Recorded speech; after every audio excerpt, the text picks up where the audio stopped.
All right, guys, we are finally on number 16 of exercise 15A. This is where it gets a little hairy, gets a little trickier. So we're going to walk through this super slow.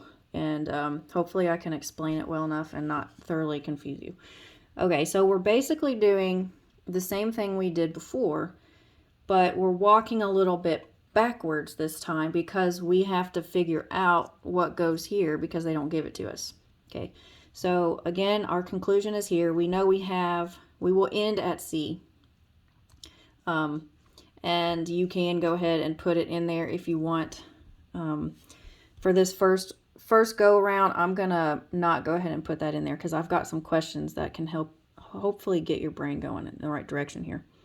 So I'm going to read through all of these slowly. If B, then C. If D, then E. D or B. Not E, therefore C. Remember, we've scooted the conclusion over. We can't use it as a puzzle piece, but we'll end with it here.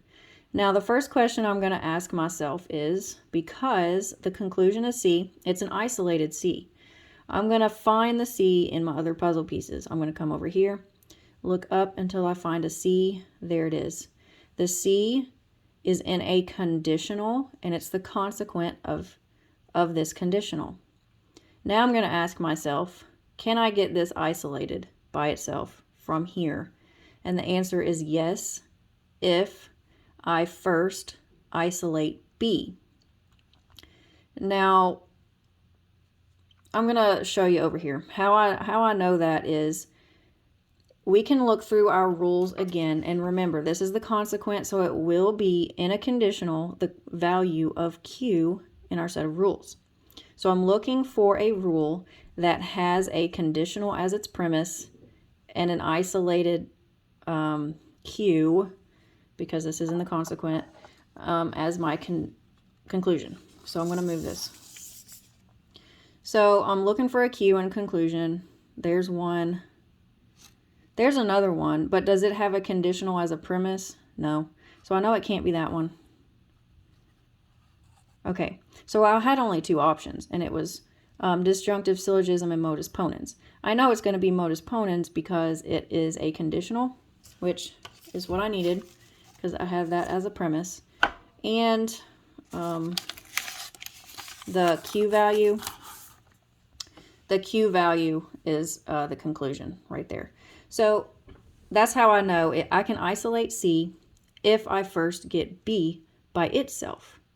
Okay, well, is B by itself down here? No. So let's find B anywhere else. And it's here. And this is the only other one that it's in. Now, what is it in this one? It is in a disjunction. Can I get B by itself using this disjunction? Yes, I can. How can I do that? Well, I have to negate the D. So keep in mind, again, I'm looking to isolate the B. So my B needs to be a conclusion. And again, it's in a disjunction and it's on the right side. So in my rules chart, this will be the Q value. So I'm looking for a Q value in the conclusion and a disjunction as a premise. So let's go find that. Let's look for a Q. Now again, we just did that one. And we know that the other option is this disjunctive syllogism is our only other option for Q as our conclusion. And does it have a disjunction? Yes, it does. Now, it also has the negated term that we needed as its second premise. So that's how I know I can get this B. Whoa. Okay, I can get this B by itself if I negate the D. And it's possible, but do I have a negated D up here? No. So where can I find a D? So I'm going to look at my other puzzle pieces, and there it is. Can I get a negated D from this conditional? Yes, I can. But remember, I can't do it outright. You can't outright deny the antecedent of a conditional. You have to deny first the consequent. So I need the consequent, which in this is E, to be negated. Do I already have a negated E in my puzzle piece options? Yes, I do, and it's right here. So I have worked backwards the entire way, and now working backwards, the first one that I'm going to start with will be the one I ended with, thinking backwards, if that makes sense. So remember, I needed to get a negated D, so I had to use the rule that allows us to do that, which is denying the consequent. And if you see up here, it's modus tollens. Our rule for modus tollens is if P, then Q, not Q, therefore not P. So I used, which ones did I use? I used number 2 to say if D, then E. And for my negated consequent, I'm going to find the negated E, which is 4, which is right there. I'm going to write that there. And which rule did I use to find that? I used modus tollens. So plugging this in, I'm going to do this real quick. 2 and 4, if D, then E is my first premise using 2, not E, therefore not D. Remember how we did that? All right, so what was my conclusion from that? Not D, not D. Now remember, I have 5 puzzle pieces here. I have here, if you remember the questions that we walked through, I was trying to get a negated D, and I had to use 2 and 4 to do it. And then backtracking of what I just did, the questions I asked brought us to the D here in this disjunction. So I'm looking at, I have a negated D here, which is what I needed to do to isolate this B. So if you look back at our rule here, disjunctive syllogism, we have P or Q, not P, therefore Q, which is what we need to do here. So for this disjunctive syllogism, oh, and I forgot to write, what I used here was modus tollens. So for this next one, to get that B, because now I have the negated D, to get it out of the way, I'm going to use number 3, D or B, not D, I'm getting it out of the way, which is number 5, therefore B. And that was our disjunctive syllogism over here. So I'm going to write DS. All right, now I'm going to come over here and do the same thing and write this so you can see this, because now it is getting a little harder. So I want to show you each single step. So what we did here for this disjunctive syllogism was I used 3, D or B. Then I used 5, not D, therefore B. And because that's our conclusion, I plugged it in there. Remember how we did that last time when they were giving it to us? Okay, so looking at the disjunctive syllogism, P or Q, not P, therefore Q.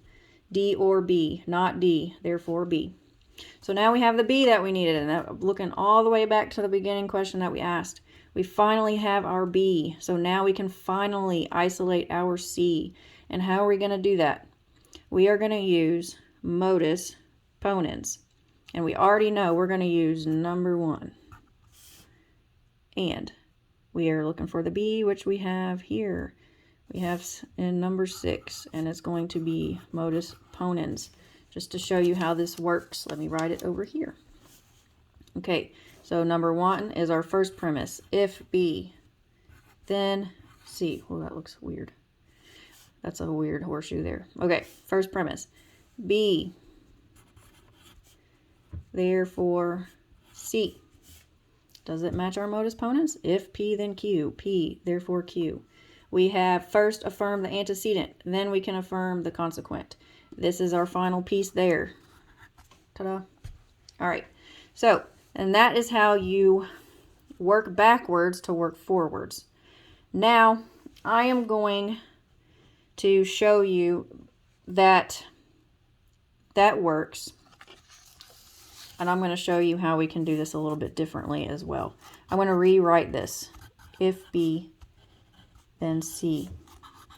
And if you understand it there, maybe stop watching this, so it does not confuse you. And but again, like I say, like all the time, every brain is different. So one way might work for somebody and another way would work for somebody else, which is why I'm going to show this other, where am I? Not D. Hopefully you can see it.